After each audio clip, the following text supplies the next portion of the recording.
What is up, YouTube? My Cowboys family here, bringing you guys the latest update on our very own Dallas Cowboys, and of course, as always, thank you so much for joining us here tonight, wrapping up another week here at My Cowboys family. Yeah. Thank you so much for hanging with us. Yeah. And even more, unfortunately, it's for 30 teams. It's an off season, but for two of them, they're going to be playing in the Super Bowl, and unfortunately, it's a rematch from 4 years ago. Yeah. One of them we don't want to win for sure, which are the Niners. So it is what it is, right? We'll talk about that and more tonight here, My Cowboys family, as we have this is the finale of the week, guys, of this week, and we'll be crowning some champion, some representation here. Yes, and a special finale this week, especially for our star members. Yeah, and over everything level members. Much love to that crew. We'll explain in a minute or two, but baby, first, let's shout out those that have been running it the entire week. We've been doing shows this week here in the off-season. One of the first, unfortunately, the second week of the off-season for us. The sponsor of the week, all the way from Hawaii. MyCowboysFamily. A big mahalo to him. You see up above, he's not just a sponsor of the week. He's the stream boss with 99 points on that board. Yeah, he has a 15 overall week streak, solidified right now in the record books. He's currently the leader, trying to go back-to-back on the overall board right now as our sponsor of the week. So he is the leader right now going into these last hours. And right now you got him, and you got a guy right behind him, and JD from DC. That's right. Who he represents here, baby. He's second place on the overall board, but right behind Marco Seppian. But he is the membership gifting king. Yes, the king of the gifting membership. So much love to him. Last week dominated it. This week dominating again. He is the leader right now, trying to also go back-to-back, like our 90s Cowboys. So appreciate JD from DC so much. One of the best ways of giving the love here, the way he's doing it there. Another great way of doing it is the way Jason Renfro is dropping, and that's the Cash App side of things. He's got the Cash App crown. Much love to Mr. Jason Renfro, who's got the overall 20-week streak record there on that side of things. Is he going to go back-to-back like our 90s Cowboys? Right now, he's a little bit back on the board right now on the Cash App side, but the leader is another star level member, and that's Marissa Sparkle. As you can see, she's third overall on the board and first currently in the Cash App side of things. So Jason Ruffle representing it right now, but Marissa Sparkle about to take the crown and become queen of the Cash App if no one stops her. So she's repping that top spot. So again, appreciate everybody here right now with us on all the boards and all that good stuff. And again, tonight is a little extra special. We'll explain in a minute. But baby, to catch someone like Marissa, or to try to knock off Jason Ruffle as the Cash App king, we have different ways of dropping the love, which is super chats and thanks button and getting in the membership on your own, or getting gifting memberships to people. Like I just said, not only did JD from DC do that, but also Jason Renfro and Stormy. Appreciate you guys as well. So there's 4 other ways of dropping the love, and that's the part that affects the Cash App side. So why don't you read it out, baby? Of course, you have the Cash App money sign My Cowboys Family. You have the Venmo at My-Cowboys-Family. The regular PayPal link, and last but not least, the Streamlabs link lets your comment show up on screen just like a super chat. Yes, and every single night we shout out those in those top shelf memberships. We got Navy, Blue, Silver, Star, and Over Everything. But tonight, every night, we always shout out the Star level members, the Over Everything level members, baby. Could you do the honors, please? Of course. Thank you very much to Skeptical Fan, Jason Renfro, Lincoln Kane, Mary Alvarez, Andy Potched, Marissa Sparkle, Dwayne Broussard, and the Lunatic. Hey, you hear the names on that you just heard right now? All 8 of those people, star level members, they will be in tonight's once a month. It's tonight we're going to have it, but once a month we do a star and over everything as well. That's a new level, but that's above the star level. A star and over everything level membership monthly jersey raffle. We'll have one winner from that group of 8 tonight. Be drawn out of that here later towards the end of the show. It's going to be a quickie tonight, but this will be kind of like our finale here for the week, crowning ourselves a new winner in the sense of someone's going to be getting a sewn and stitched jersey of their choice. It could be a new player. If you're fucking pissed off at the new players, get yourself an old school guy. Old school. Yes. So again, a lot of choices. Much love to every star level and over everything level member and every level membership here. Appreciate all you guys. So baby, what about the shout outs tonight? All right, who's in the house? Let's hear it. Gotta shout out to people in the chat. Thank you very much to Bobby Garrett, Scorpio in the house, Jason Renfro, much love, Tim Vines, and all good. Just glad to have you here. Yeah. House Nelson in the house. Yeah, definitely pissed off as well. El Cool, hello and hi. Mike Aldana, what is up? Skeptical Fan, always staying skeptical. Lost in translation, much love. Juan Carlos representing Esmodius, repping it from Memphis. Raul, what's up? We have Bruce got the toxic juice in the house. Brandon James Shea, hello and hi. Nate Rosario, much love. 808 Cowboys 77. Let me see who else is here. Double R, salute to you. Snug X, you know why he's here. Snug in the house. We have... And by the way, I know something about comments. I don't know but I want to make sure YouTube, sometimes they actually take out certain comments. You have to hit like top comments and go back to live comments, and you go back sometimes. I've done this on other channels. I type, and it's not anybody deleting it.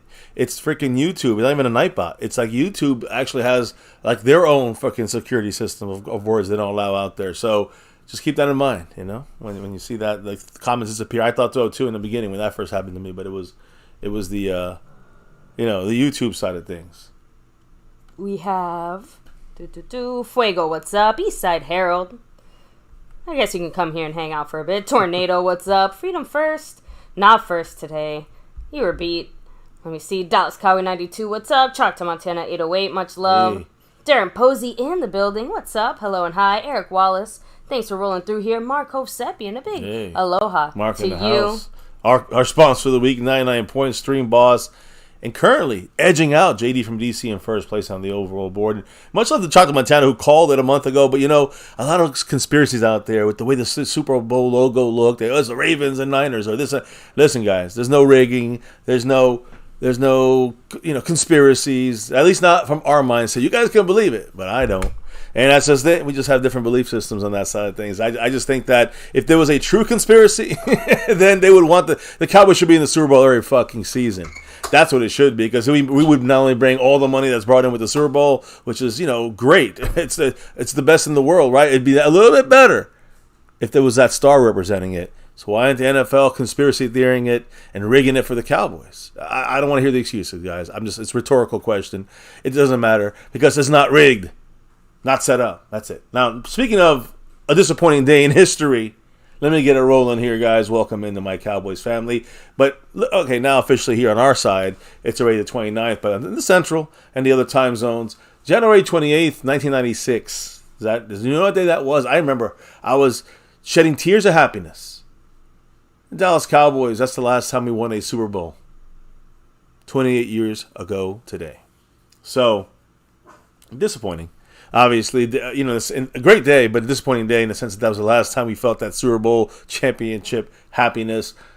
And again, that was the Jerry Jones. Thought he was going to make it like his Super Bowl. Everyone judged it as, hey, that was Switzer got it, managing Jimmy Johnson's players, coaches, scouts, all Jimmy Johnson's. Jerry Jones made one good move, and I was saying, hey, Deion Sanders, here's a nice big check for you. Come on over from the Niners. And it made a difference. No doubt. So Jerry Jones partially, of course, gets a lot of credit for that one, that last Super Bowl, which, again, won 28 years ago today, which sucks. Now we're going into year 29.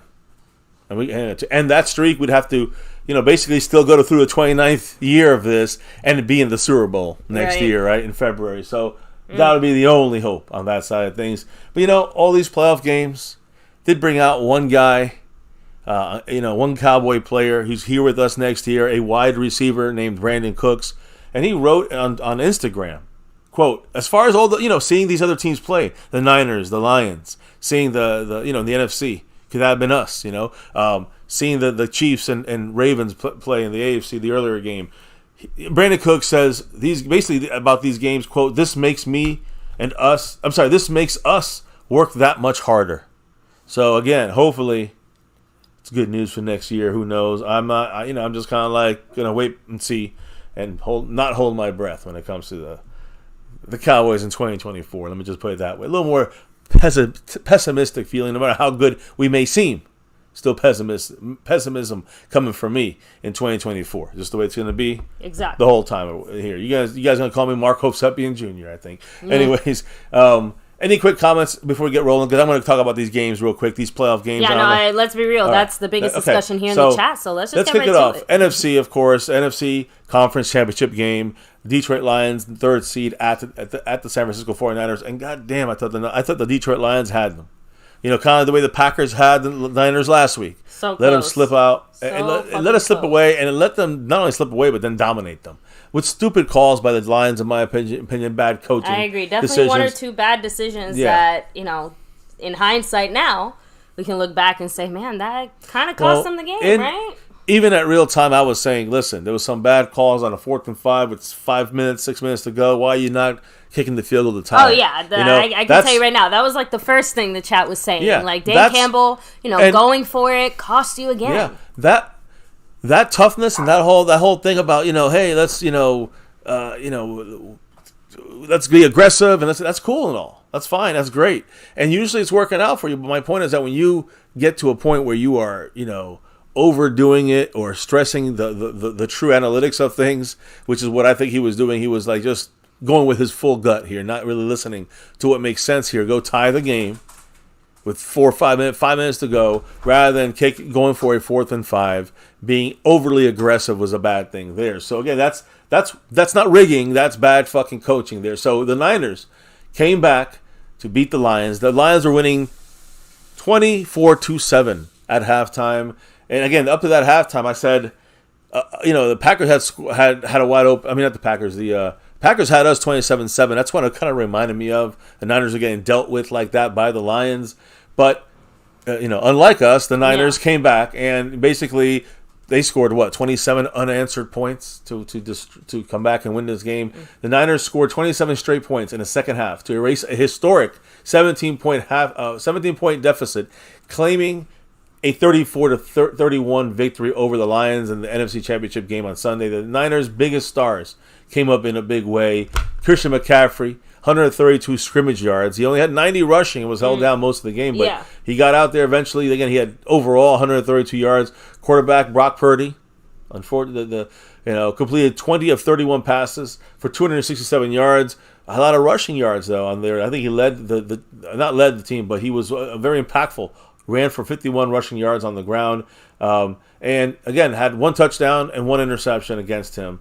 Brandon Ayuk at receiver probably made the biggest play. That tip pass, 51-yard down the field. The ball bounced off the Lions defender's helmet. He missed the interception late in the third quarter. That would have helped end that game if that guy would pull down that pick. Instead, Ayuk scored. Not only got that catch, got to the 3, scored minutes later to help the Niners start coming back. The Niners made history by overcoming the largest halftime deficit in an NFC and an NFL. That means AFC or NFC conference title game. This victory, of course, we'll talk about it here in a moment because the Kansas City Chiefs, of course, I don't know if you mean to stop there, but the Niners. But let me finish up here with the Chiefs. The Chiefs are heading back with Taylor Swift to the Super Bowl after upsetting the Ravens. So that now the victory by the Niners sets up a fucking boring ass, the worst fucking Super Bowl of the guys left. That I at least hoped it would not look this way. Yeah, it's a rematch from 4 years ago. Victory sets up a Super Bowl rematch with the Chiefs, who beat the Ravens, like I said, for the AFC title. Patrick Mahomes won his first ring in his career by beating the Niners in Super Bowl 54. That was in February 2020. If you remember, they were down 10 with like 5 minutes to go in the game. I'm pretty sure. And the Chiefs came back and won that game with Mahomes' first Super Bowl for him. Hopefully, and again, I hate saying this, but hopefully, I'm not even cheering. I just do not want the Niners to win. So I have to hope the Chiefs win. We will be live with the family here, watching the game live on camera, just what we always do it as Super Bowl tradition. We're hoping one day it'll be us watching our Cowboys winning their number 6. But either way, the Niners and the Ravens, the Niners and the Chiefs now will be in the Super Bowl 58. Well, what happened? The Chiefs beat the Ravens and, returning the Super Bowl on the road pretty much. Chiefs' second straight Super Bowl, 4th over the last 5 years in the Super Bowl, upset the home team number 1 seed Baltimore Ravens 17-10 on the road in the championship game. Again, Mahomes carried the Chiefs to a 10-point halftime win. We got Mary Alvarez dropping some knowledge in the house. Woo, Mary. Hello. What does she have to say with her monthly comment? She said, "Hello, everyone. Hope everyone's doing great and God bless you all. Shout out to you, Mary. Appreciate you. Hope you're doing well as well. The whole family, and make sure to stick around towards the end again. Yeah, we get the star level there. Star raffle, and we're one of the lucky possible winners. Yeah, 8 people on that list, and again, I guess we can hope if someone jumps into star level before we do the actual raffle. Technically, you're allowed in, so keep that in mind for this month's raffle. So again, that's always a possibility. That's star level or the over everything level. Which, if you get in there, you can be on the show discussing Cowboys with us on that day. We have once a month we get someone on the show, and they break down their thoughts of that day of our team, whatever our news is with us. And of course, give their whole impression of what's going on their, in their mind about our team, our Cowboys in general. So appreciate you, Mary Alvarez. Mark goes down to 98 points. And as always, go Cowboys.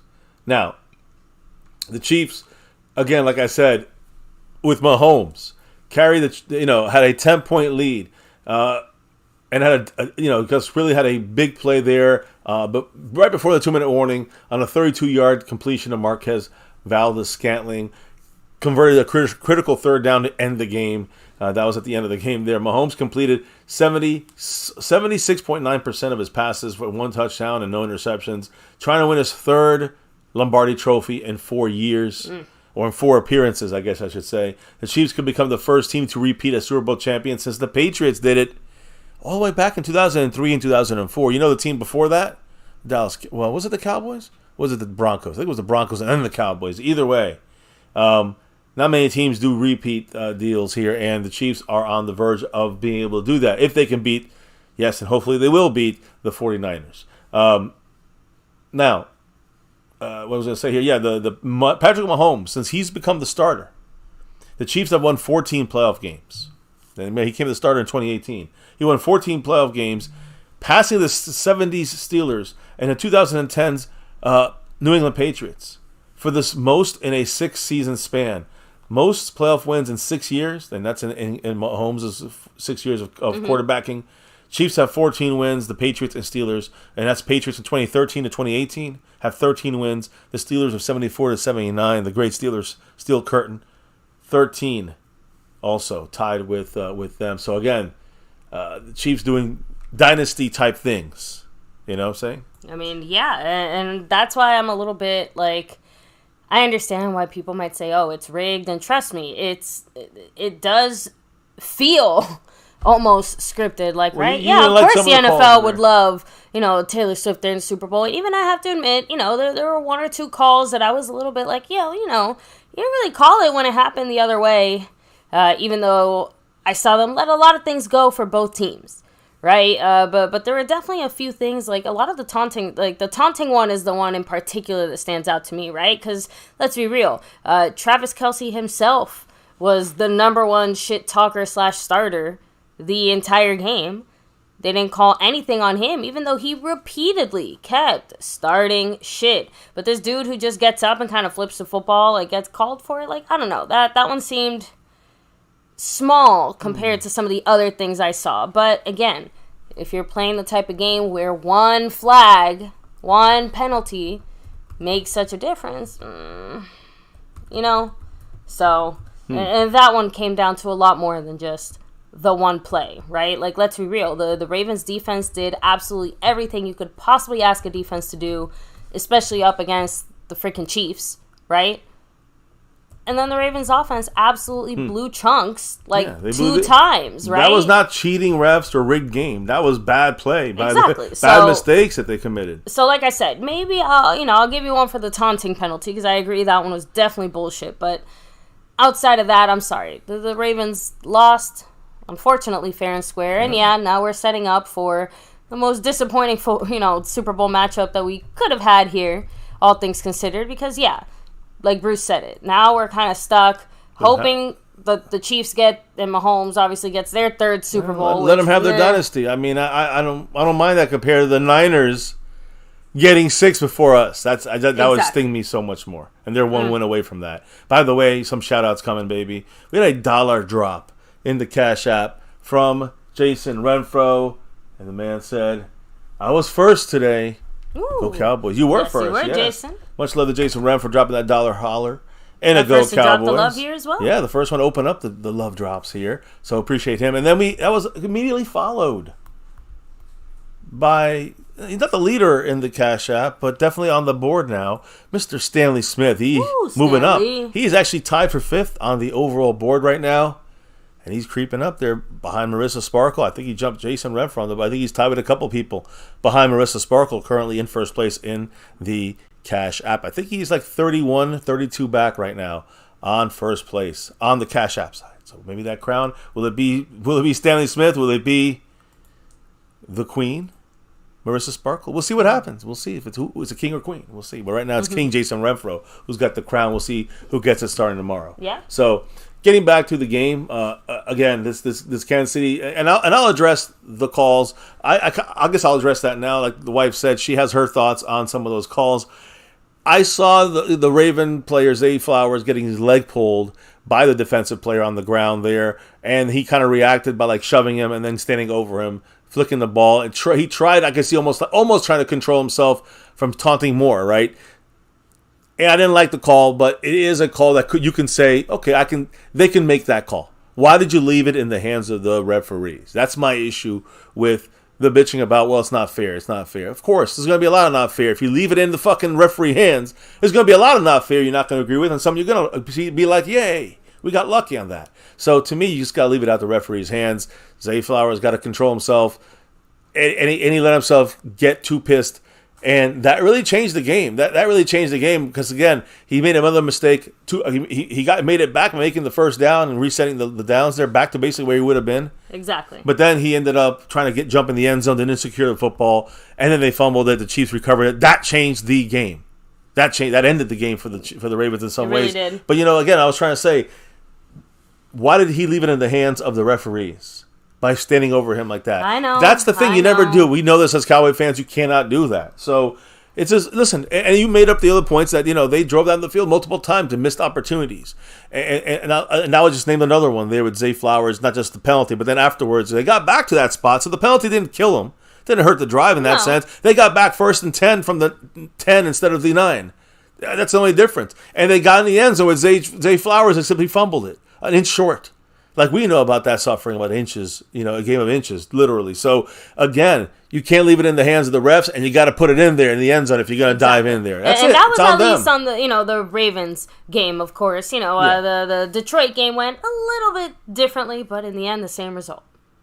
Yeah, I mean, the unfortunate team won. Yeah, but I'm just saying. No, I'm just saying in the sense of, Detroit, I wouldn't put it so much on the offense as much as I would on the defense in a way, because offense went out there, gave them a real solid lead, and the defense kind of slowly but surely allowed themselves to get that lead chipped away into nothingness until, we saw the score. So, and again, it was only a 3-point game, but that's what you're saying. Like, what happened? What happened to to the Lions' offense in the second half? Yeah, they only scored 3 points, or not 3 points. They scored 10 points, right? 10 points. They had 31. What was it 24? So yeah, they scored a touchdown, right? In the second half, basically with a minute to go in the game. So, by the way, that timeout they used killed them, and that really ended the game for them in many ways. But listen, you cannot sit there and leave the game not in the hands of the refs, but you gotta sometimes know how aggressive you gotta be. We talked about that game already, though. Finishing up on the Baltimore Ravens and the Chiefs game, Kansas City's defense did their part by holding Lamar Jackson to only 10 points in that offense, right? Mm-hmm. 1 touchdown. That was the Baltimore's tied its lowest offensive output this year. So the Chiefs did a great job on defense to help Mahomes do what he needed to do to get those 17 points on the board, enough to win, right? So they were up 17-3, start the third quarter, and Baltimore squandered multiple opportunities to shorten the deficit. The Chiefs, they forced 3 turnovers while coming, again, 2 of them basically inside the freaking 20-yard line, in scoring position, 1 an inch short. So the first of the 2 fourth-quarter turnovers came when L'Jarius Sneed punched the ball out from Zay Flowers. And that's after all the mistakes. It was the 1-inch line. The ball popped out. We put it up on our shorts so you can check out the actual play. But it was obviously before he crossed the end zone. Chiefs recovered it. Touchback Chiefs. And then safety Deion Bush was Kansas City's next defensive hero when he intercepted Lamar Jackson on the Ravens' next drive. With them getting close to the end zone. There was still a lot of time. The Ravens could have at least tied the game and instead picked driving, inside the 20, I think they were, right? So, again, Baltimore ended up squeezing in there a field goal. They were down 10 at the time. They scored a field goal with 2:43 left and got the game within, 17-10. But that's it. That's where the game came to a close for them. So the Chiefs defense held Lamar Jackson 272 yards, 1 touchdown, 1 interception. Jackson was sacked 4 times, finished with a 75.5 rating, his lowest rating since Week 10. This KC defense knows how to stop teams, and Purdy's next on this list. So again, this game looked like it was going to be a shootout between Mahomes and Lamar Jackson initially. Remember, there was like 3 scores in the first quarter, right? One of them to Travis Kelce, which, of course, broke a record, guys. He broke Jerry Rice's record of 151 postseason receptions. Now he's the league's all-time ever receiver in the postseason with 156 receptions total. That's, again, 5 more than the great Jerry Rice. He had 11 targets for 11 catches, 116 yards, and a touchdown. But that was the historic part of his day. The Chiefs scored with Isaiah Pacheco on a short touchdown drive. It was extended on a big third down play with Kelce made a great catch. Other great plays by Mahomes and Kelce all day. So, of course, a lot of Taylor Swift's cutaways. Yes. She was on the field hugging him, and kind of, I will admit, it looked like she was in a little bit of like a deer in the headlights kind of situation. It was a big stage for her. She was the fan to her man there, down below, filming him while he was talking and saying, we got the right to party. So you got to fight for your right to party, as Kelce did his crazy shit on the stage there. So again, that was the scene there. They won. Congrats to the Chiefs. Congrats to the Niners. But fuck them both, and just fuck the Niners more. I don't want them to win this game. So if Chiefs got to win it, let them win it. That's my opinion. That's all I got to say about that. And if we have a problem with whoever does win the Super Bowl, maybe do a better job and win it yourself. Yeah, Cowboys, don't rely on the refs.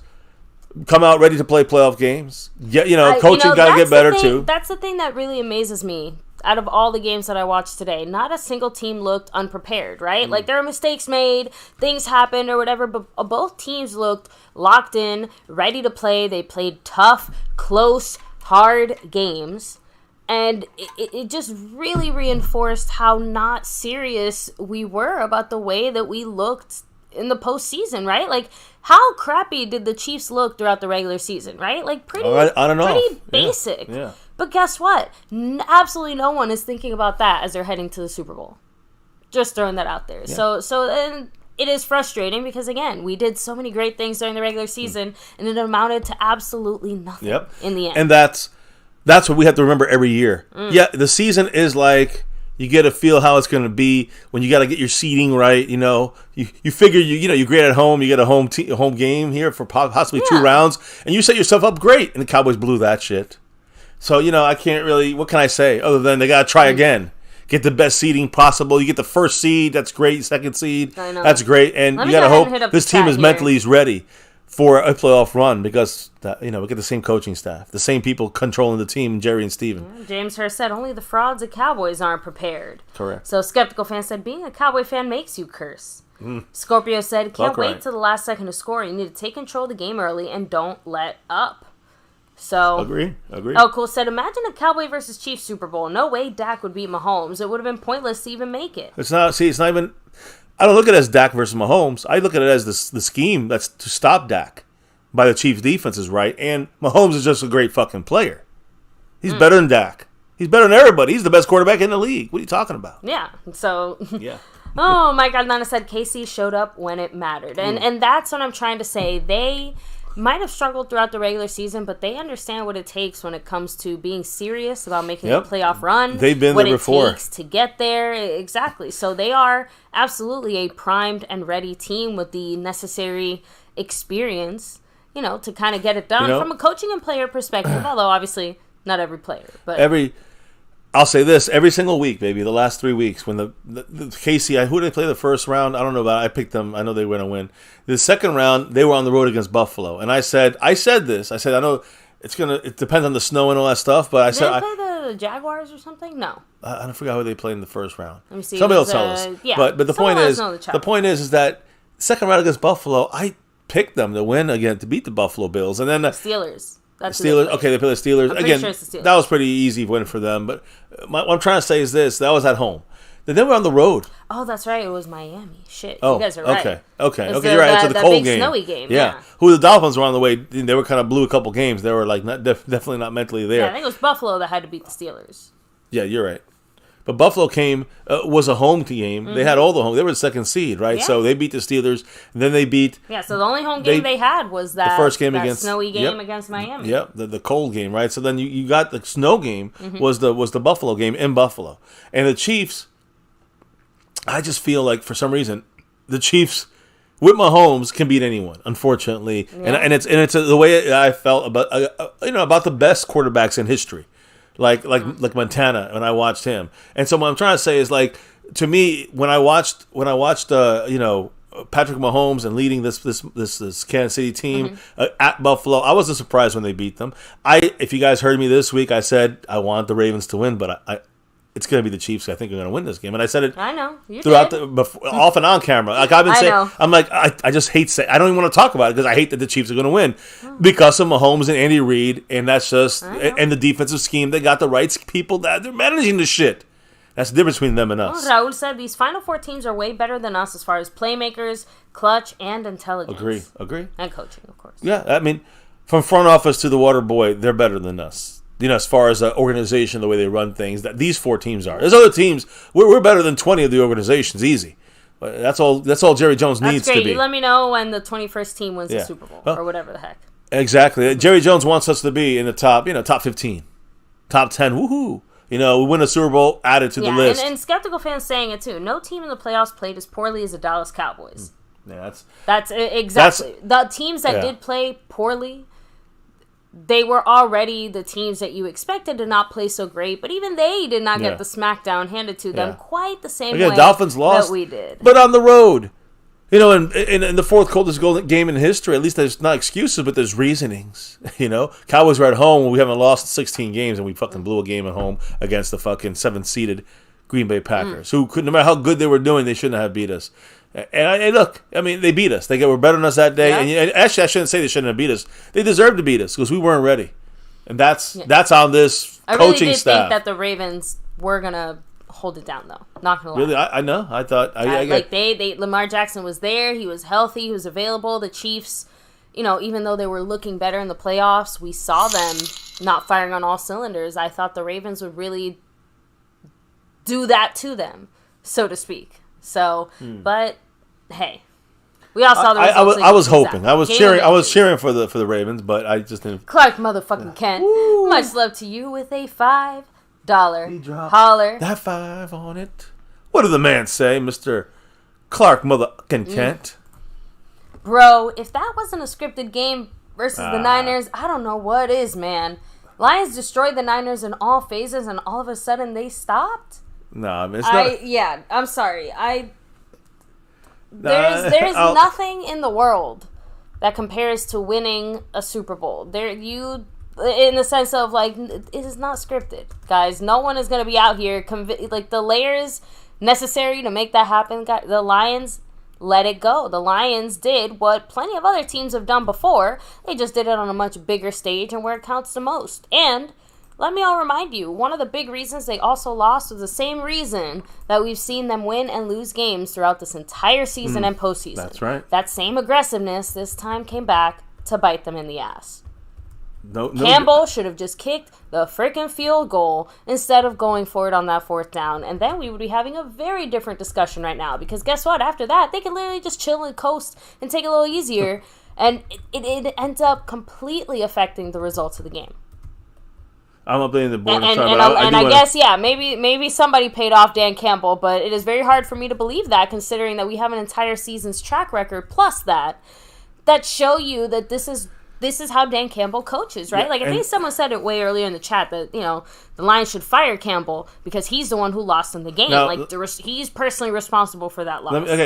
Now, I don't know about that one. But. Now the board is updated. Much love to Clark motherfucking Kent. But let me motherfucking say something, Clark. Oh, no, I'm saying there's no way. Listen, I do not believe in scripted. I do not believe in that rigging bullshit in Vegas and all that. Guys, these are conspiracies. You know why?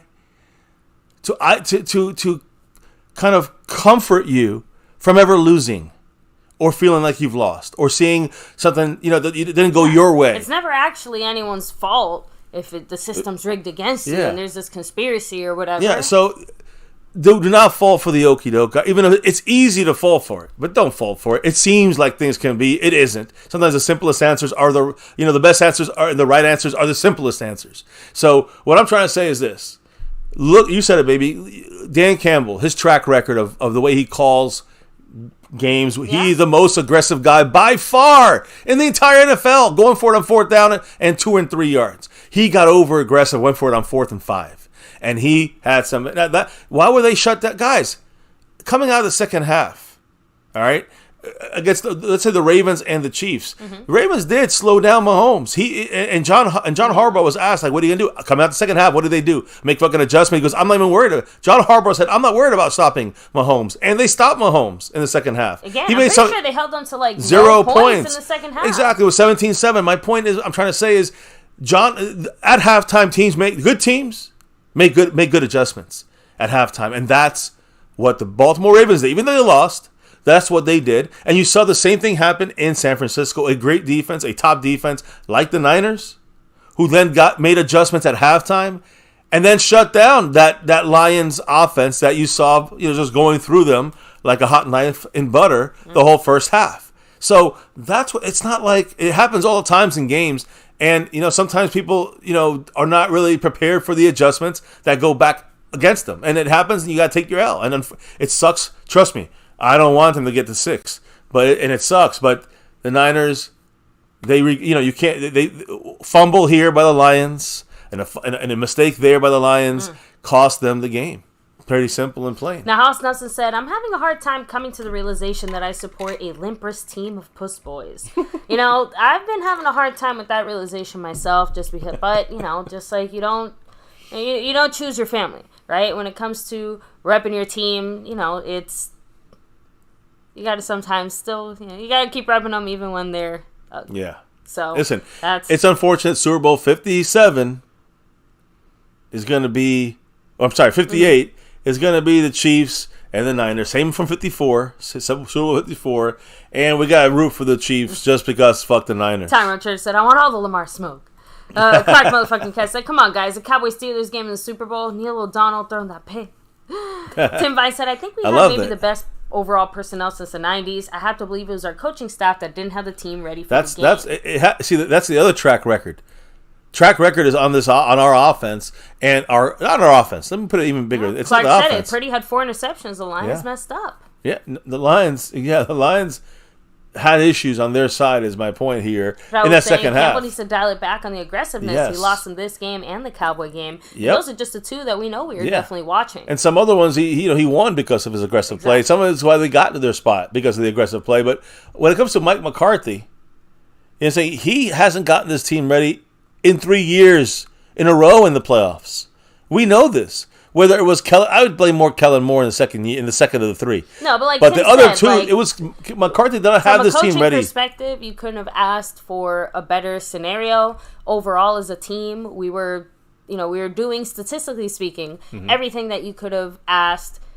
And in an overall sense, we were a pretty solid, complete team in the sense of we had a good, solid defense, solid offense, solid special teams. You know what I mean? Yeah. There's no excuse. The team was not prepared. It's one thing to lose in the playoffs. It's another thing to lose the way that we did. Yeah. Right? There are honorable ways of taking your L's. Yeah. Well, look, it was embarrassing as fuck for us. Yeah, and by the way, Kellen Moore to the Eagles, I know we discussed that yesterday, but for those of you guys who weren't with us yesterday, we're not scared in the least. Yeah. We're actually slightly curious to see how exactly their offense is going to work, considering Kellen Moore does not like his quarterbacks to run around too much, and Jalen Hurts, last time I checked, likes to run around. Now, as a coordinator, Kellen Moore is going to, he was actually, I think, a top 3 running coordinator for the Cowboys when he was with us in his final year. So with the Chargers, he uses a lot more motion than he did with us. Yeah, I think it was the 6th most motion used in the NFL was the Chargers. That could be motion not at the snap, which I think is important to note. But the point is, Kellen Moore seems to, just do a couple of things a little different with the Chargers. Maybe that was enough for the Eagles to like what he brought. But the point is, he's going to focus on Jalen Hurts as a passer. I wonder how he's going to incorporate the run game is one thing, but the run game with Jalen Hurts is going to be interesting how he takes it. He's going to try to do this. I'm not scared. I think the Cowboy defense, whoever's running the defense, should be able to slow down Kellen Moore's offense. Whoever's running this, whoever's the quarterback or the offense, the whole offense is structured. I'm not scared of Kellen Moore at all.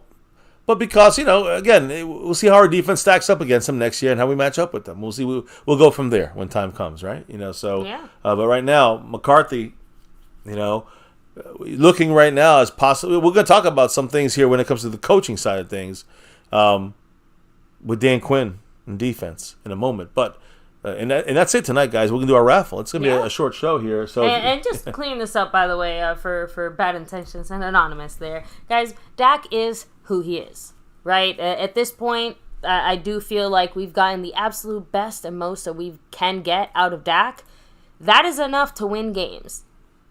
That is enough to potentially win playoff games and a Super Bowl, considering everything else that you've seen from quarterbacks and other things like that. But at the end of the day, Dak did not contribute in any way, shape, form possible to the success of this team in the postseason. He had a pretty shitty performance.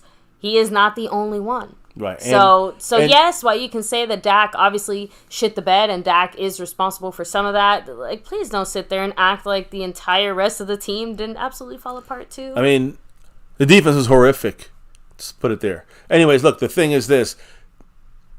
Dak Prescott, as a player, as a quarterback, I don't care about the teams he plays or not. Other quarterbacks play shitty teams too, and they don't have his numbers. They don't have his wins. My point. Brock Purdy should be evidence of that too. Well, my point is Dak Prescott, when you look at him in the span of the NFL and what kind of guy you can fall into your hands as a quarterback, do you know how much worse we can do? See, that's what people don't see. They see only Dak as being like, okay, we can do better than Dak. Yeah, we can do maybe 6 quarterbacks, 5 quarterbacks better than Dak. That's it.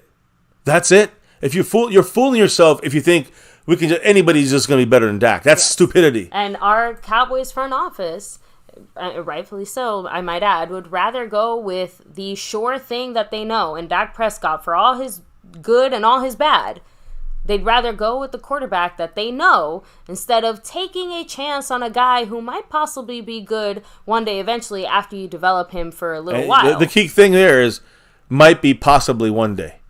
That's a lot. 90% of these quarterbacks, we could have Paxton Lynch. I know we say Paxton Lynch was going to be our quarterback. Right. How would you like that instead of Dak Prescott? And I know we say this at some point or another, pretty much every draft season, and we're obviously not quite there yet. So I'm going to say it a little bit early. Remember, think of every single team that has drafted a quarterback in the top 10. And think of how many of those quarterbacks actually did something. Actually ended up being as good as their draft value shows them to be. Or better than Dak even. Just use Dak. Dak. Very few. It is hard. Very few. Even when you're intentionally trying to get a guy that's good, even if you intentionally put him around good coaches, look at Mac Jones up there with Belichick. Right? Like, it's not like or heck, you could even say Garoppolo. Even Garoppolo, right? Like, it's not like they just sprouted amazing quarterbackness out of nowhere, right? Like, the combination of teams that we're seeing get to the Super Bowl, obviously Patrick Mahomes, he's a once-in-a-lifetime, game-changing type of player. No one's denying that. But the rest of the teams that are getting there, they're doing it with good front office, good team management, and freaking fantastic blowing out of the water coaching. Coaching, that's all lies in the hands of Mike McCarthy, Stephen Jones mainly right now, and Jerry Jones as well, a little bit in there. But quarterback is going to be Dak Prescott and probably get an extension soon. I'm not going to discuss Dak today. Yeah. I want to hear from the chat, but I also want to just say we're going to go to another part of things here, which comes to the Shrine Bowl coming around the corner here, the East-West Shrine Bowl. And Will McClay, of course, representing it there. I'll explain what happened in a minute. I'll leave Will McClay up there because that's where we're going to head to. Yes. A couple quick comments from the chat. Go ahead and hit it up. No, of course. Scorpio saying, I'm saying it now. We'll draft another quarterback, cut Cooper Rush to save a few million. No, we already got our quarterback. His name is Trey Lance. True. If we get another QB, it's going to be one of those undrafted round, guys. Undrafted type of... Yeah, it's our rookie, our guy that's the rookie is Trey Lance, 4th round pick. Yeah, so if I would say get Troy in here as GM and get a winning culture. That would be nice. I know, but I'm not really sure what Troy Aikman has done as far as, earning himself the spot to be a GM.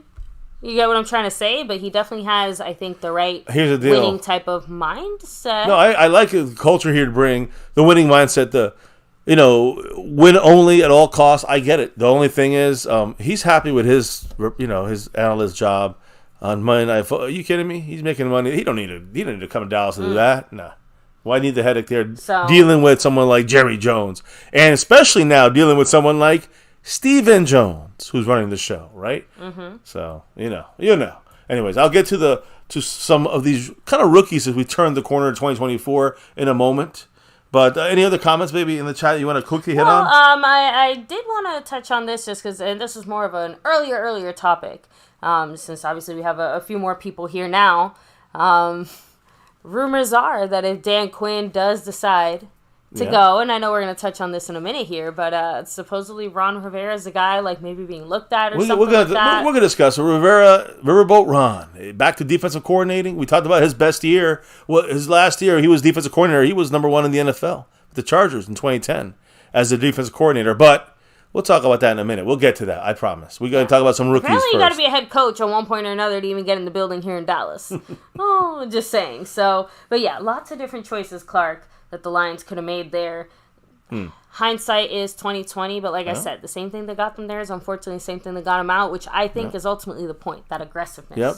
Over-aggressiveness, and another rule that we know in Dallas, do not let the referees decide the game. Do not put the game in the hands of the referee. By the way, that was what Scorpio was saying earlier. He's like, we're going to have Dak, Trey Lance, and then drafted. Oh, I see. But basically Cooper Rush is gone. He's too much money for what he's giving us. $2.5 million for Cooper Rush, and probably LVE is going to save us $2.5 million. The Cowboys probably moving on from him, not because we necessarily even want to.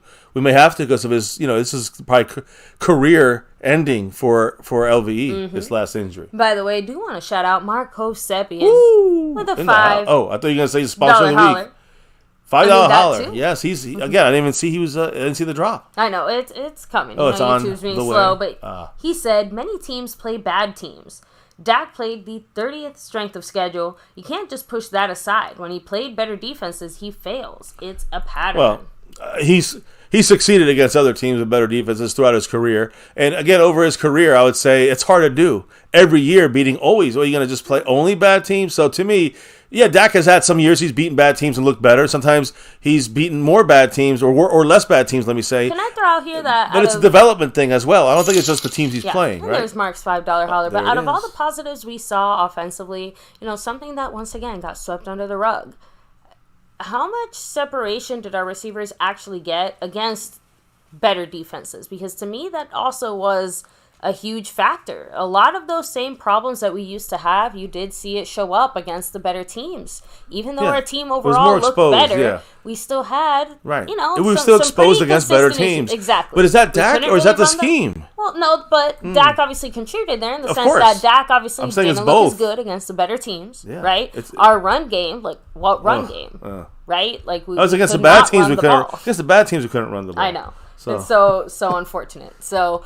It stings a little bit. It's all from the top down. Like I said, to me, seeing the teams that have had success, I'm sorry, but we keep seeing it consistently. You don't need to have... Patrick Mahomes is not the only guy who can get you all the way or win you Super Bowls or whatever. Yeah, but agree. As you can see, it takes a lot of work. Even... It's funny, too, because think of the way that the Chiefs actually did it this year as opposed to the way they've done it the last few years. It wasn't offense. It was defense.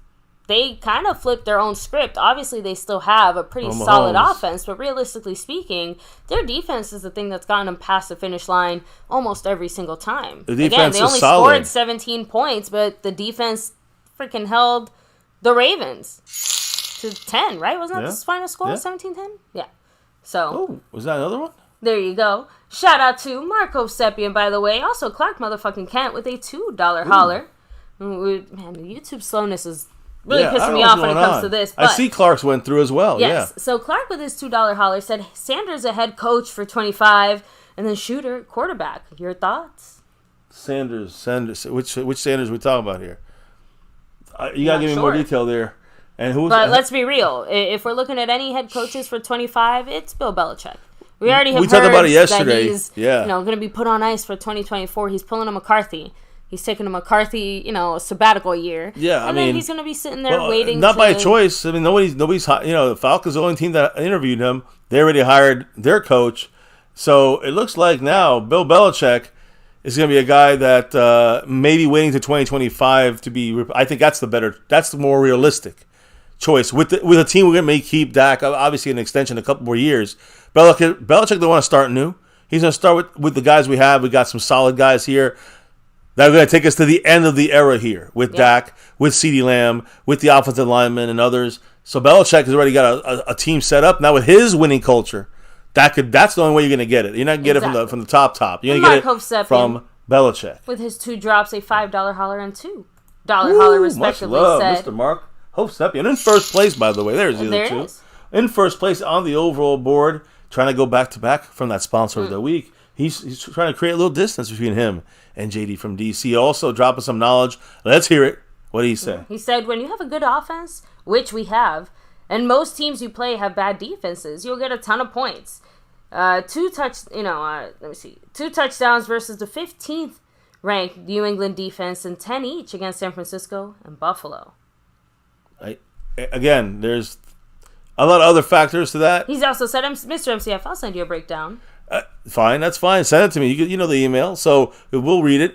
But I do. Yes, I'm just want to say that there's other reasons why it's not just Dak sucks against good defenses. It's the offense, the scheme, the coaching, and Dak don't play well against better teams, against good defenses. Yeah, I'm glad you brought that up too, Scorpio. Like, people forget Bill Belichick likes Dak.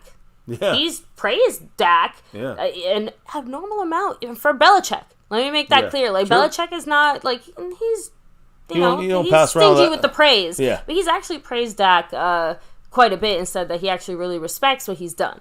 So, for better or for worse, like I've said, Dak might not be the greatest quarterback of all time, but he's good enough that a good coach should be able to win games with him. Now, again, the lack of overall postseason preparedness from this team, from Dak all the way down, right? Like, you're right. There is no excuse. And at this point, you can start to question, can Dak really handle the postseason? Can Dak mentally handle actually winning a fucking playoff game and or more than that? Because to me, that's a better discussion or question to have it.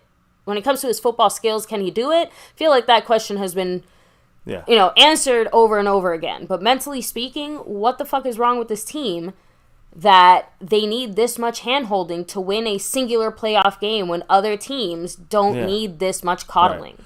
And again, we know where it mostly comes from, even though, it's, again, we're going to clarify this. It is the clown show, Jerry Jones, Stephen Jones, but the not wanting to change from Jerry to Stephen, which is what's happening. Stephen Jones kind of running the show now.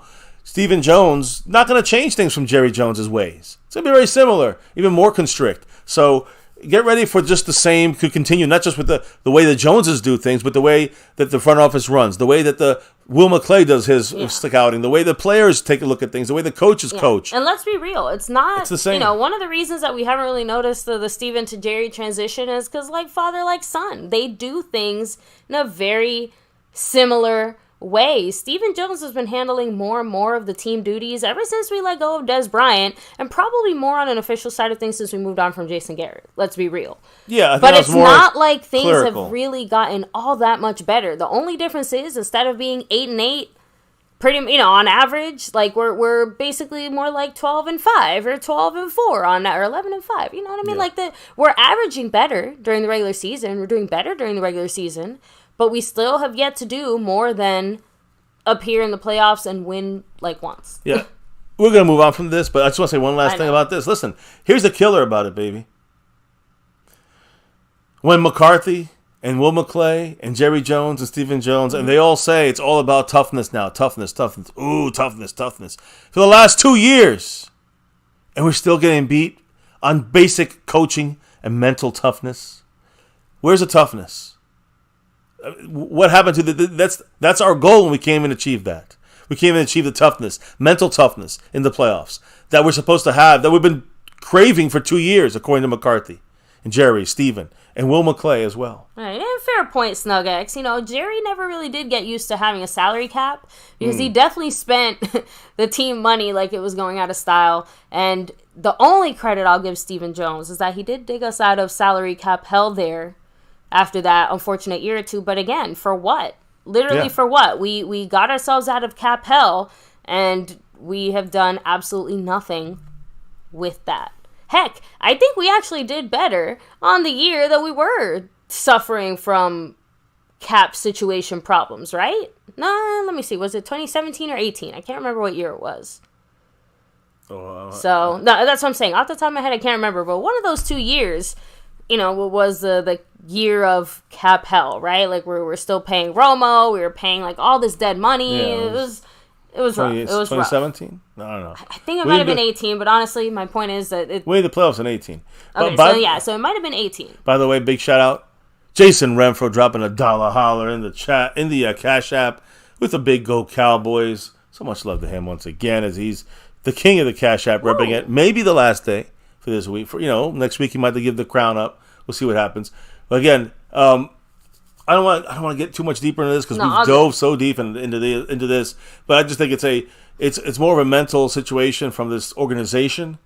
The fact that the changes were started, that we started noticing it. There was changes before that in the drafting system of things. I still would genuinely want to know who the heck told Bozzy to lose those 30 pounds. Like I want to know who in the building okayed this decision. Stephen Jones. So again, I just think.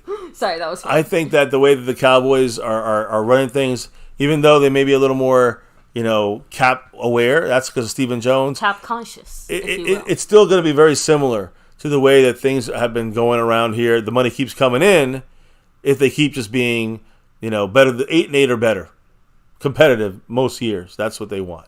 So they're going to do it again. That's why they're running it back. Like I said, we're on the positive side of that competitiveness. We're no longer on the average. We're on the above average. Don't have the mental toughness to overcome the playoff issues, and that's an issue. So Will McClay, how he's going to help us right now at the Star this week, this weekend at the Star, at the Ford Center, the Ford Field, the 99th annual East-West Shrine Bowl has been going off this week in Frisco, with the Cowboys having more scouting credentials present at the Star than any other team in the NFL. So the Cowboys right now have a real, the closest, the best insight of all these young talent. That's the young talent coming into. A lot of these guys will be in the draft and drafted. Some of them may be undrafted. So this is where Will McClay, he has a great eye. He shines. Yeah, he shines at the Shrine Bowl. Second day of the practices. Let me just go through a couple guys here real quick. I'm going to fly through it. Maybe they stick, maybe they don't. Defensive tackle, Christian Boyd. Well, I talked about him the other day from UNI. He continues to shine. Every day he's shining with strength and explosion from the interior defensive line. A very legit 3-tech. Again, if we want to replace a Gallimore, you want to draft someone later in the draft, boom, there you go. Christian Boyd. Center. I talked about a lot of centers. There's 3 centers, right, Mark? I know Mark's into the center stuff here with Biotish, maybe having to replace him. There's a lot of centers in this draft. So I think we should, I'm starting to think maybe we should save that money and go for a center here in the draft. Although, again, the connection with Dak on the offensive lineman is also major. Sometimes you want to keep that kind of guy around. Hunter Norzad from Penn State University displayed strong base, dominated on one-on-ones. So good look from him. Defensive edge rusher Sundiata Anderson from Georgia State University. He's Georgia State University. He's a HBCU prospect that teams will want to draft in April. Dadrian Taylor Demerson from TTU.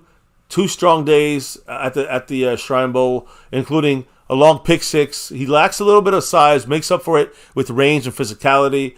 Linebacker Curtis Jacobs, also PSU, is a smooth linebacker. Fastest second-level player in attendance in this Shrine Bowl group. And he has, again, very high IQ and gap discipline. Those are good things to get guys, maybe a little bit, these little shiny guys later. Curtis Jacobs could be one of those names you see, maybe undrafted. Maybe you see him, in the 7th round or something, right? 6th round. Virginia, Malik Washington, wide receiver. You have some video up on him here on MyCowboysFamily. I think he looks super. He kind of reminds me a little bit of Zay Flowers. Athletic ability, speed, route running. One of the most impressive players at the Shrine Bowl offensively. So a guy, I'm not going to forget his name, Malik Washington. Fluid, he's sudden. He has sudden moves, good body control, very good hands. So somebody to keep an eye on, not necessarily in the 1st, 2nd round. But at receiver, you want to throw in a guy in the mix, 4th round, 5th round, day 3. Yeah, maybe. So Will McClay's, looking deep here. Wide receiver Anthony Gould. He won in different ways as a receiver on one-on-ones. Really was impressed with quarterbacks out here. Quarterback Anthony Leary from Kentucky stood out with the accuracy side of things. Michigan offensive guard Carson Barnhart dominated his interior defensive line reps at 3-tech and 1-tech. Power A lot of power in pass sets and pass protection for offensive center. Like I said, Hunter Nurzad from Penn State. Interesting here, maybe it wasn't just college players. Toronto Argonauts. That's Canadian Football League. Mm-hmm. Their cornerback was in this Shrine Bowl. Toronto Argonauts cornerback Quantez Stiggers. And I talked about him the other day. He was the CFL, Canadian Football League Rookie of the Year. He stood out as well, got his hands on a lot of footballs. I have a video on him. He looks kind of interesting, really almost can slide right in and maybe take on a bigger role. He's a cornerback, a position of need in my mind for our Cowboys. I'm not saying he's the guy you draft in the first, second. I'm talking about deep dive guys, diamonds in the rough. I'm talking about all these guys I'm naming. Keep this in mind. This is a Toronto Argonauts player. A lot of hands on the football, a lot of pass breakups, a lot of pick, I think. Again, a lot of pass breakups in 7-on-7 drills. When he went up against Mississippi State's Griffin Lighter-Trick. Players from day two that really kind of caught people's eyes. From the West team, Malik Washington, wide receiver from Virginia. Beanie Bishop, cornerback from West Virginia. Garrett Greenfield, offensive lineman, South Dakota State. Logan Lee, defensive lineman from Iowa. You have Tarheeb Still from the East team, cornerback from Maryland. John Wallace from Michigan, cornerback. Easton Gibbs, linebacker from Wyoming. And David White, wide receiver from West Carolina. Again, these guys most of these guys are going to be later round picks. A couple we talked about yesterday are going to be earlier round picks. Most of these guys are going to be later round, maybe some undrafted. This is where Will McClay shines at getting his guys. So if you guys, I don't know if you guys know these names, don't know these names. Any quick comments on this in the chat? Maybe House Nelson said, "Oh Lord, MCF, don't have me hating on players from my home state. Please go somewhere else." Oh, cracking me up. Scorpio also throwing out there, the draft is always a gamble. If you want real talent, you buy it in free agency when the market's open. Yeah, and we spent our money in our own guys. So that limits that money that they're going to be able to spend on other guys. Jason Renfro, by the way, said, how far am I in the Cash App? Just wanted to know. I'll have to double check that. Give me a minute. While you check that, I think you'll find this kind of funny. So Bad Intentions said, Dak can be coached by Jesus Christ himself, and y'all will blame Jesus. So Mike Aldana said, Jesus turned water into wine. Can he do that for Dak's career and playoff woes? Yeah, Scorpio said, Jesus won't make you a good quarterback. You need the devil. Tom Brady made a deal with the devil. There you go. That cracks me up. Jason Renfro, but you're like still a bit back. You're over like 40, so just keep that in mind when you're on the Cash App side of things. Mm-hmm. Overall board, a little bit higher up there. So anyways, great comments in there. Again, we'll see what happens when it comes to this draft. Will McClay, I trust him for the most part in doing the best he can. Again, stressing this, the best he can when you have the clown show around him. And again, I know Snug, Jerry Jones, I know he's your guy. Jerry Jones is not as heavily involved with the contracts anymore, with the GMing as much. He's still the figurehead. He still signs off on the checks. But Stephen Jones is the guy that you got to be mad at Jerry most doesn't like on this something, team. It's not going to happen. Exactly, but Stephen Jones is going to convince Daddy if it needs to happen. So Stephen Jones is the guy we got to watch. He's the danger now. It went from Jerry Jones being the danger, now Stephen Jones is the danger. And Will McClay knows he's got to work around that. And, to me, he does a great job in what he can do. In what he can do. So now let's move on from I don't know if there's any other rookie stuff okay. So we got coaching stuff here. End with before we do our raffle tonight for the star level membership. But let's talk about coaching and Dan Quinn and the situation there at defensive coordinator. Should Dan Quinn, this is again reiterated today by Bleacher Report, but we knew this already, right? Last week. Should Dan Quinn not get a head coaching job? Dan Quinn plans to return. Now, this is from his side. If I don't get a job anywhere, I agree to return to the Cowboys. Mm-hmm. Cowboys said, we'll take you back. Now he's saying, I agree to return. If there's no head coaching job I take. So, again, this is going to be for the 2024 season. Quinn has built, again, according to his side of things, excellent relationships throughout the Cowboy building and is beloved by his players, which I do agree with that for the most part, especially if he lets you get away with shit maybe you shouldn't get away with. And I just see that in general, not just him, but also McCarthy and the whole team kind of motto from the top to the bottom. It's like you get away with shit sometimes. Why wouldn't you love your coaches if they let you cut corners on stuff? I don't know. Just saying. I don't know if that's Quinn or not. Maybe we need a little more toughness. I don't know.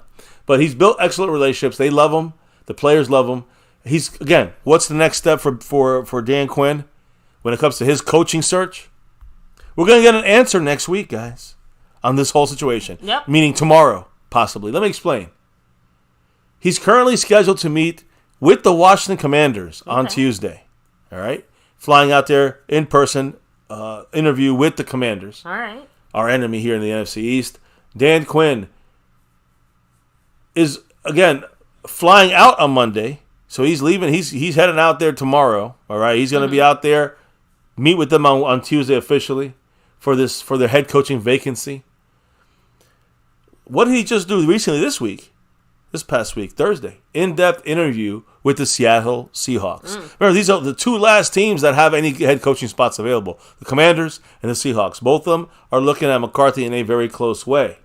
So yeah, I'm sorry. Oh, I'm saying not McCarthy. Yeah, Dan Quinn in a very close way. They're looking at McCarthy. No. Let me rephrase that. They're looking at Dan Quinn in a very close way.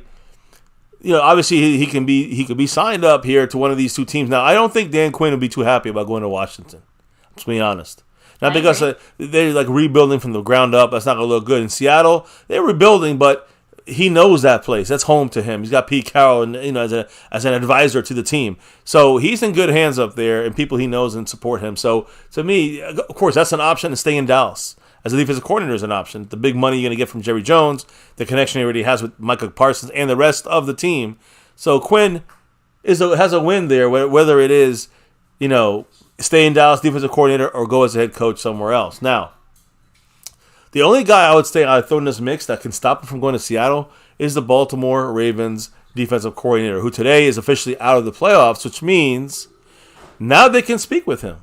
And the answers were going to come sooner because they were waiting. Guys, they were delaying. The Seahawks are delaying their answer or thoughts on Quinn until this defensive coordinator from the Ravens, now out of the playoffs. Yeah. Seahawks now can interview Ravens defensive coordinator Mike Macdonald for the Seahawks head coaching job literally this week sometime. So as soon as this week. So the Ravens defensive coordinator Mike Macdonald is meeting with the Seattle Seahawks, right? But also is gonna right before Dan Quinn comes in on Tuesday. Mm-hmm. On Monday night is going to meet with the Commanders owner. Damn. They're trying to undercut the Seahawks. Josh Harris is going to meet with Mike Macdonald, who is being sought after even in a bigger way. 24, 48-hour period there for... Mike Macdonald's being sought after even in a bigger way than Dan Quinn as a head coach. And you can see both. Look at what they did. Yeah, look at their defense. So, again, when you look at Mike Macdonald, he was going to meet out there with the Seahawks sometime this week, all of a sudden Monday, as in Monday night. They're going to meet with him but the Commanders are going to undercut him, meet with them, and then they'll meet the Dan Quinn the next day. I don't know. I think Dan Quinn might be back in Dallas before Tuesday. I don't know. We'll see what happens. But a lot of things, again, if Mike Macdonald goes to the Commanders, and Dan Quinn goes maybe to the Seahawks, right? If Macdonald goes and sees the Seahawks, does Dan Quinn go to the Washington Commanders? I don't think so. So this is kind of where things are hanging at right now. General Manager Adam Peters, other Washington leadership, maybe Magic Johnson. They'll all be meeting with Mike Macdonald on Monday night. And the Seahawks sometime probably Tuesday or Wednesday. While the Washington Commanders are meeting with Mike Macdonald. I'm saying they're meeting with him on Tuesday night. Monday night. On Tuesday is Dan Quinn. With the Seattle Seahawks, they already met with Dan Quinn. They're going to meet with Mike Macdonald sometime this week as well, if they can bring him in the building. So it's going to be interesting, like you said, maybe the next couple of days, what's going to happen. We're going to get some answers on who's going to be our defensive coordinator. At least, will it be Dan Quinn or will it not be Dan Quinn? So, again, I don't know how you think about this. I kind of throwing it up in the air. Dan Quinn still has interviews. He should feel very fucking lucky. Well, it's. I'm just saying, I'm not surprised that there are others moving in the mix that, not just moving in, but have a real chance of actually, supplanting him for one of these jobs. And a reminder. Or both, who knows? A reminder, you have Macdonald from the Ravens, you had Dan Quinn. These two jobs still open. They're the front runners on both of these. Bill Belichick and Mike Vrabel are not even contenders for these jobs as of right now. Yeah. Not even scheduled to interview. So these two guys are not coaching right now. The most surprising one to me Just because I think he did a great job. Well, but now let's take a possibility. I'm just saying, Belichick makes more sense just because of his age and the other circumstances around that. But Vrabel. Well, here's the thing though. Vrabel had a couple bad years too. True. And some bad decisions in coaching. If Dan Quinn goes, if Dan Quinn's gone, as a head coach at least, if Dan Quinn is gone, there's a lot of options. We got Joe Witt Jr. in-house. Talked about if Quinn doesn't take him with him. Of course, but we talked about Al Harris, but he's not coming to the defensive coordinator spot, not that fast. But some of these guys might leave with Quinn. Aiden Dirty might be going somewhere else, the Falcons, possibly the Packers, other teams. Quinn if he leaves to Seattle or Washington. But let's say McDonald goes to the Commanders, and Seattle gets Quinn. Who do we get? So to me, Joe Witt Jr. Has a connection with McCarthy, not just Quinn, but he has a connection with McCarthy, so he may stay in Dallas, knowing that he can maybe move up even easier. Because what if they, one day in the future, say, hey, Joe Witt, do you want to be the head coach? I'm just saying, maybe there's a better chance in Dallas for him than to follow Quinn. Cowboys do like their homegrown. Yeah. Well, he's not homegrown now. Joe Witt Jr. is a guy that came with McCarthy and really has a connection. It came with Quinn, but has a connection. Originally, his first coaching days with McCarthy, but 2 decades ago, when it comes basically. to head coaching, he's never been head coach before. No, of course. No, that's my point. That's what I'm trying to say. Like, for us, at least, it would be more of a homegrown situation in the sense of, like, we incubated him, we grew him from where he was, and now we have raised him up to head coach. I mean, obviously we weren't the first ones to bring him in the building. I would still consider that homegrown, personally. I understand. Listen, Dan Quinn ain't homegrown, but he's making a run. He was making a run at that top coaching spot on our team until the issues we've had the last couple of years, I guess you could say, as he went from a top candidate to replace McCarthy to we don't know if he's going to even be our defensive coordinator. But this is only if, again, it's on if another team's going to hire him. And again, the only two teams left, the Commanders or the Seahawks. If he does leave, like I said, I'm not going to go through the names again, but we have like Wink Martindale out there. You have Mike Vrabel, could be an option, a defensive coordinator. But now, those are just names we can throw out here all day. Who are the Cowboys really looking at? There's some sources that are released that, again, to replace, if Dan Quinn is gone and goes to Seattle or Washington or anywhere and leaves the Cowboys, we have to replace our defensive coordinator. And it could be Joe Witt Jr. He could leave with Dan Quinn. Yeah. But now there's another name that's popped up, and yes, you guys have heard this. Right there at the bottom right of your screen, repping the Cowboy star, Ron Rivera. Guys, Ron Rivera, former Washington head coach and Carolina head coach and defensive coordinator in the NFL in multiple teams. Ron Rivera right now, as defensive coordinator, is a possibility in Dallas if Dan Quinn leaves. So let me just say, Ron Rivera here has been around the NFL for a long time, been a head coach every year since 2011. That's when he took over the Panthers. He genuinely coaches with the kind of history that does not, usually doesn't take a step down to a coordinator role, which is why it's interesting. Number one, he interviewed for the Eagles job. Exactly. Remember that? So again, they got Vic Fangio, so he's still not. Of course, Ron Rivera not hired. That means that Rivera is open to. Yeah, exactly. And Philly ultimately, again, getting Vic Fangio and Kellen Moore to run the offense means Rivera is still out there looking for a home. And again, if the current Cowboy defensive coordinator and Dan Quinn leaves, sounds like Ron Rivera's at the top of the list for people that Dallas want to. Number one, it's funny. Dan Quinn might take his old job in Washington as a head coach, right? So the Cowboys are going to be looking for someone to fill that defensive coordinator role. Is he a true possibility today? On NFL Network, Ian Rappaport said this about the Cowboys having interest in Ron Rivera and that hypothetical quote. This is what he said, quote, what if Dan Quinn leaves the Cowboys? Here's an interesting one. Ron Rivera has already interviewed for the Eagles as a defensive coordinator job. I'm told that the Cowboys have some interest in potentially looking into Rivera as their defensive coordinator if Dan Quinn leaves. You could actually have the former Commanders coach become the Cowboys defensive coordinator. And vice versa, of course. The Cowboy defensive coordinator becoming the Commanders head coach. So again, the Cowboys do want. Here's the thing: the Cowboys, if they're truly looking at Rivera, and I'm not saying I don't know if I love this at all, but as a defensive coordinator, he has been successful, very successful. And again, against a defense we have in place already, is that a good fit for the Cowboys for him to take over? The thing is, do they want his leadership? those qualities he has as being in charge, not just as a head coach, as an overall coach, but really being in charge of our defense. You know, that's one of the few things that I will say Ron Rivera is consistently excellent at. You know what I mean? The basically the leadership qualities while in charge for Rivera. So again, he's built a strong culture when he was with the Panthers. And do what he could with this crappy Washington Commander team franchise. A lot of situations that happened there. But either way, Rivera, he actually interviewed back in 2007? He interviewed for the Cowboys head coaching job in 2007. And then the Cowboys eventually gave that job to Wade Phillips. Yeah. So now maybe he joins the key team. Maybe he joins the Cowboys if he has to replace Dan Quinn. Maybe it's Ron Rivera stepping in to be our defensive coordinator. Just, again, it sounds like Ian Rappaport knows something we don't know. And it seems like he's very much a name for the Cowboys. I'm seeing a few names. Corey Hicks said Bob Babbage got fired from the Bears. Yeah, possibility. Rob Ryan was defensive coordinator under Jason Garrett. Yeah, don't like him.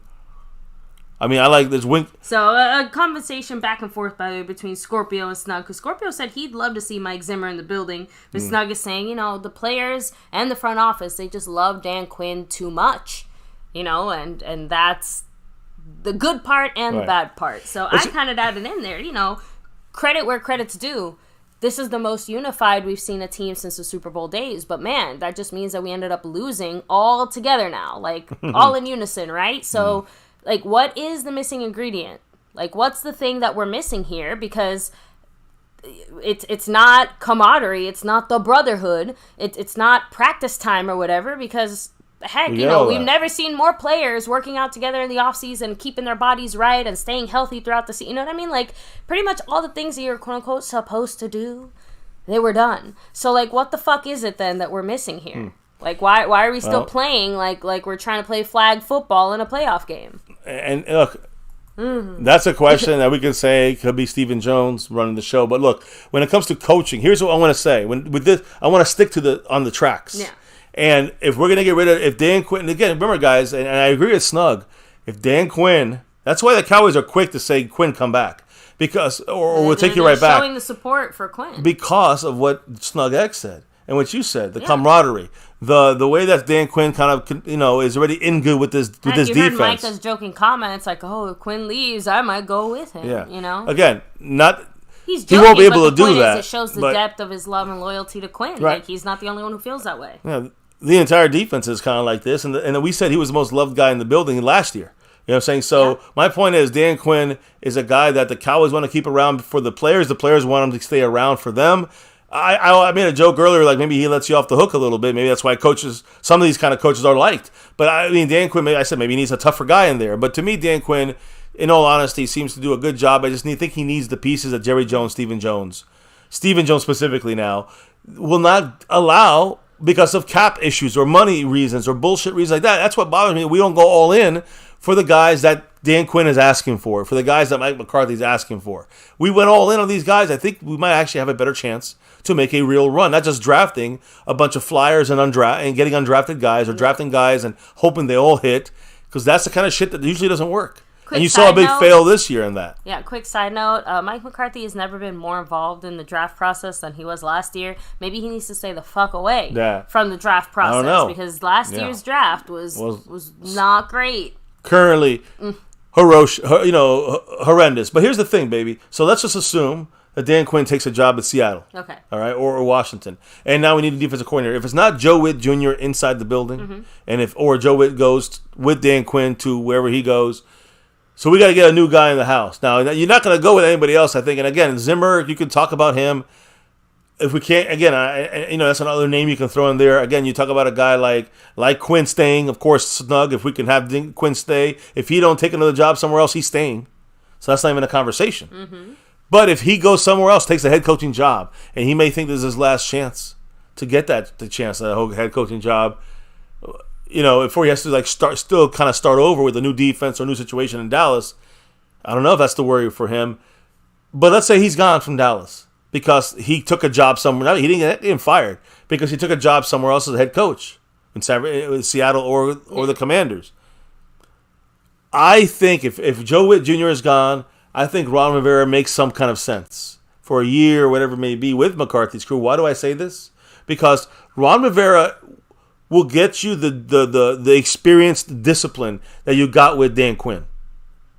He does run a good defense. I mean, the last time he ran a defense by himself, the Chargers defense, in 2010, they were number 1 in the NFL. I'm not saying that we're going to be number 1, but we have a good defensive core. He knows how to just focus on defense. Similarly, it's very similar to the way that Dan Quinn focused only on defense. Again, he's been coaching he's been a head coach since 2011. He's been a head coach for 13 years. With offensive stuff, not defensive stuff. That's and maybe overall team stuff too. That's something that maybe Dan Quinn also struggled with, right? Yeah. Maybe he struggled with some team stuff as being a head coach. So now being a coordinator and focusing, he got a lot better faster. Ron Rivera, I'm just saying, maybe could be helping us in that just, hey, I'm a defensive coach now.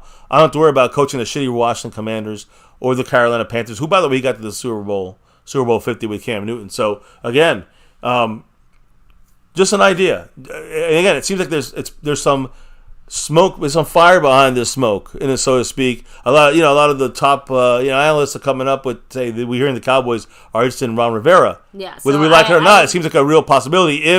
Only if Dan Quinn leaves. They're not going to if Dan Quinn stays, they're not going to fire him and put Ron Rivera in. That's what I'm trying to make the point. I definitely expect this upcoming week to be full of lots of Cowboy news. So, make sure to hit like, subscribe, hit the bell, hit that, follow us everywhere and anywhere at My Cowboys Family. And the reason I say that is just because if this does happen, very likely it happens next week once the interviews are done, which, like you just mentioned, are on Monday, Tuesday, and Wednesday, respectively, depending on who is doing Monday night and Tuesday. Yeah, for Washington, they're doing each coach there. We don't know when Seattle's doing Mike McDonald, but sometime early this week, so probably that's why I said Monday, Tuesday, Wednesday overall. Wednesday should be maybe the latest we hear about all these coaching situations and maybe where and what happens to Dan Quinn. So get ready for that. Probably Wednesday at the latest here at MCF. Again, Tuesdays we can't really do it, but Mondays and Wednesdays we will, and we'll go from there. So worst case scenario, obviously, if there's any breaking news on Tuesday, we'll do our best to throw out there a little video, a little something if we can.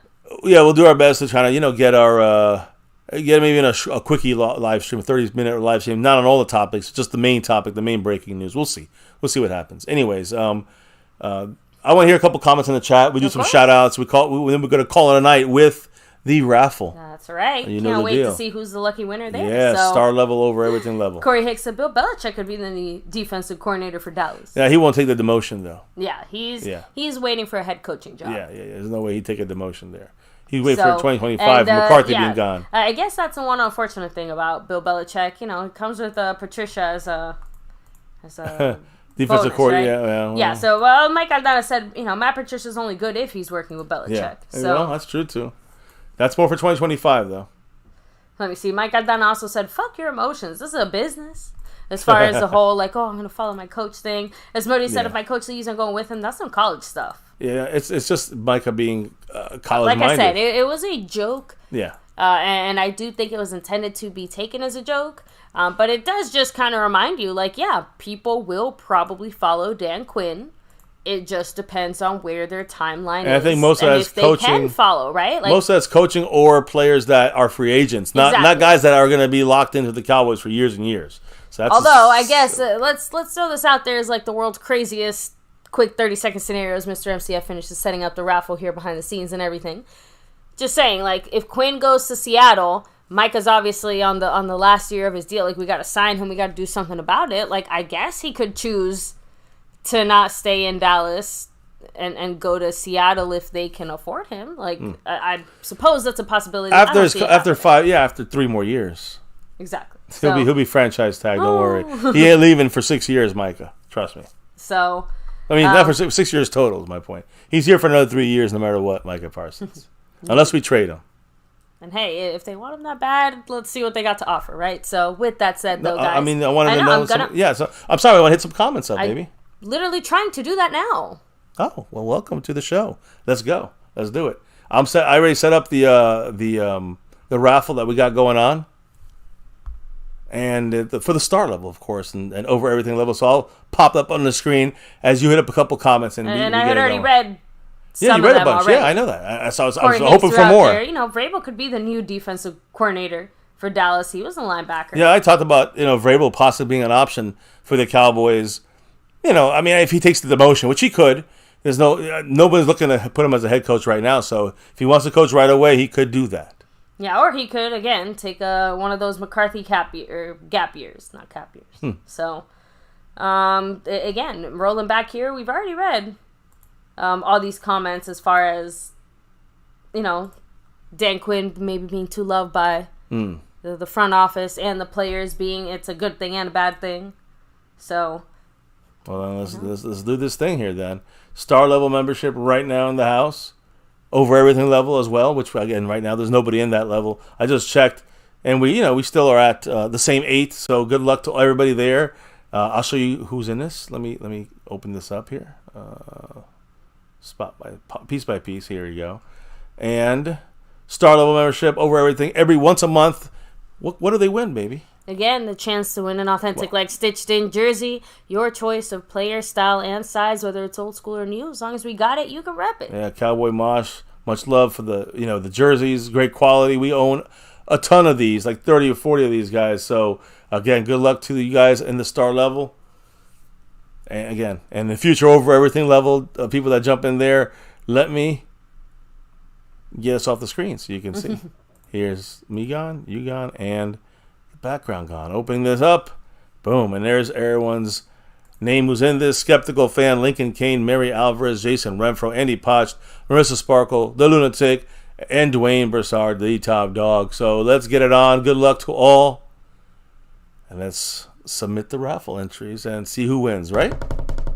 Boom. Good luck to all, guys. The winner is The Lunatic. Much love to the man, The Lunatic, the Godfather here in My Cowboys Family. With the big monthly win from The Lunatic. Appreciate him always. And again, I don't know what he will do with this winning. He may throw it back into something. We'll see. Or, hey, any team, right? Any sport with any team, right? As well. So, The Lunatic wants something. Let us know. Congrats to him. Always puro pinche Cowboys, right? You know it. You know it. Much love to Lunatic. Making it happen here in that star level membership. Again, Congrats. Shout out to everybody here who's hanging with us, chilling with us. Congrats to shout out to all the star members. Yes. Yes, and appreciate you guys on the monthly. Again, we'll have the February raffle here at the end of February. We have an extra day this month, or in February, an extra day in February, so a leap year. It's a leap year. 29 days there, but we'll get it done before that. But appreciate you all, as always, and good luck to all the other raffles coming down the way here, right? Might be a new raffle next week. Oh, by the way, we forgot, babe. We got to keep. We didn't forget, but we got to remind that the winners of the Lunatic's other raffle. Yeah, we had 3 out of the 4 people got the entry, got all their information to us. So Stephanie Willis, this is your final chance. Yep. Again, by the time we go live again tomorrow night, that's it. We're gonna have to re-raffle. Yeah. That prize there. Unfortunately, we've given you as much time as possible. We shouted out a few times, hoping to see you here in the chat, but can't hold it up forever, and it's only fair to allow somebody who might be able to get back to us a little sooner, right?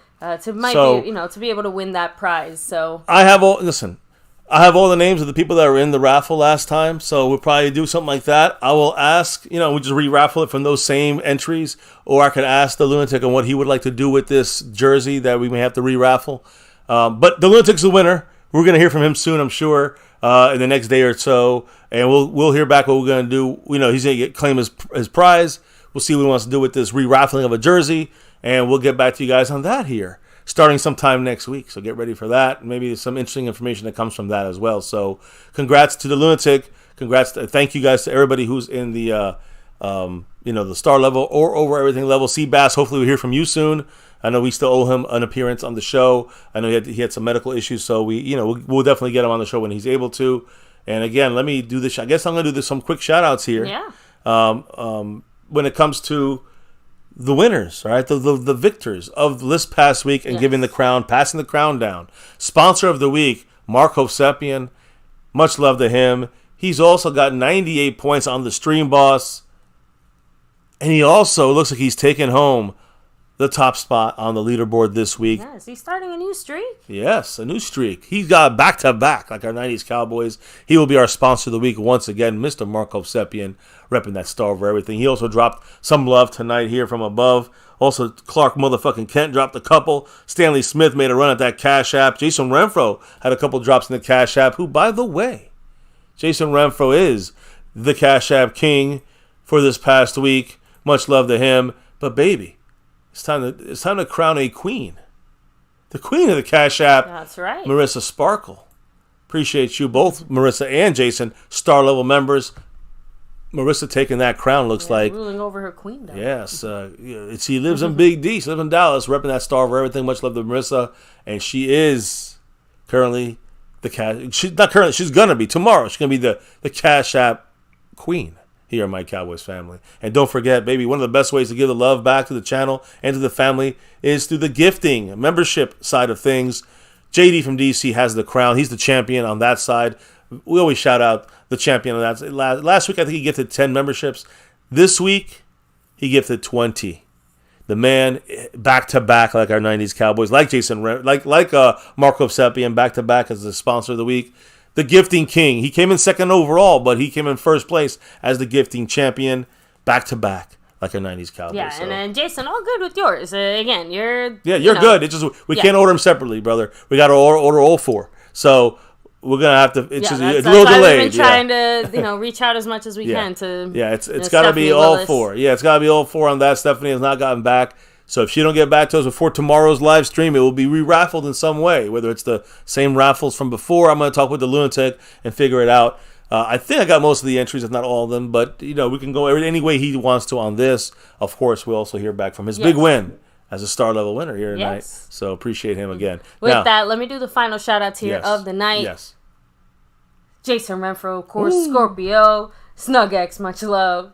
We have Corey Hicks in the house, Mike Aldana representing, Asmodeus, much love. We have, let's see, who else is here? Kind of scrolling back a bit.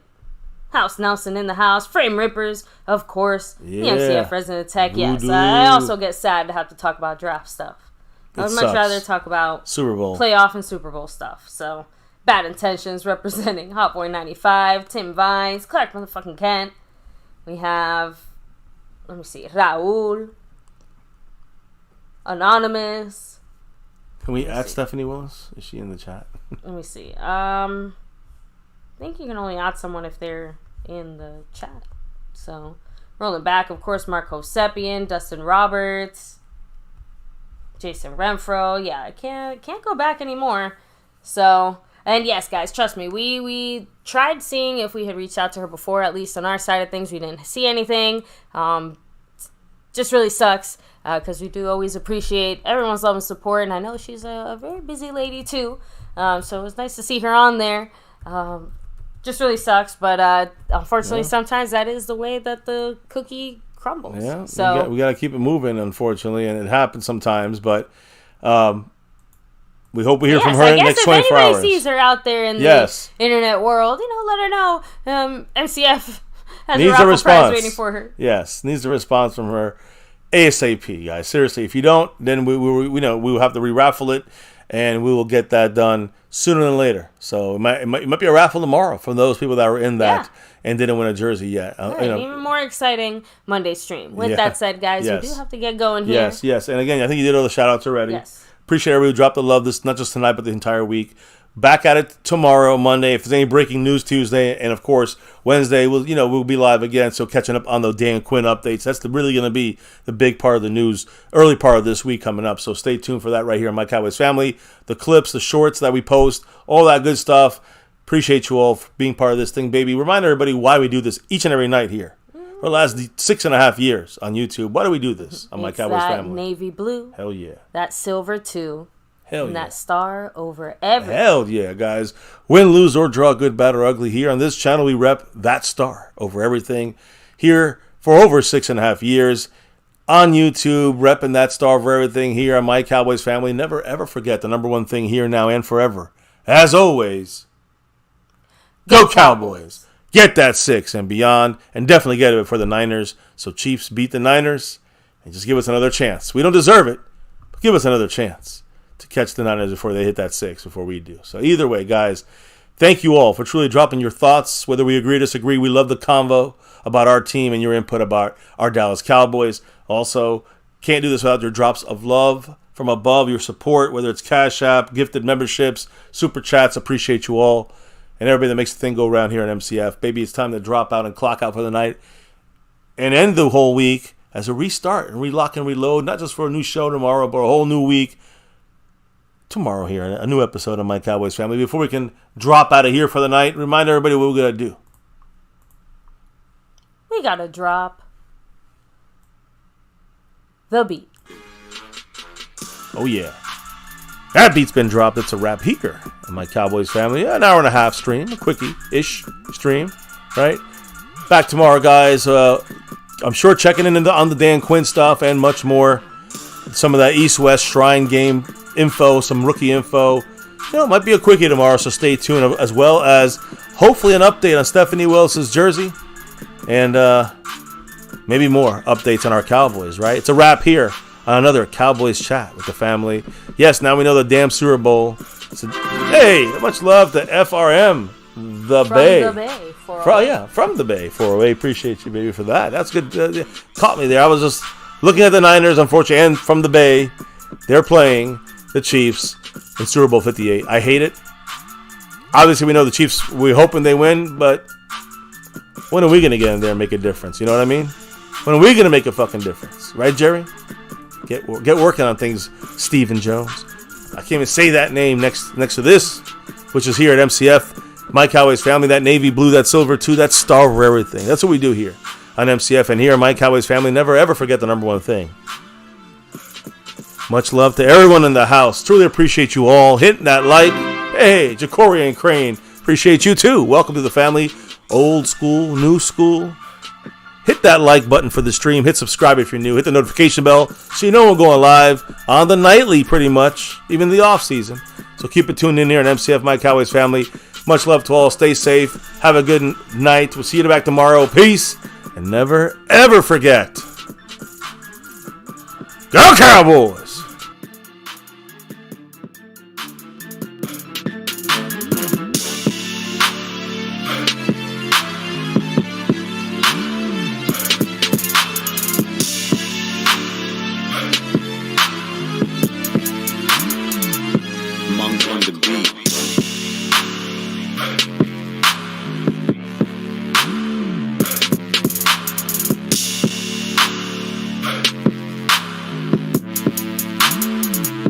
Monk on the beat.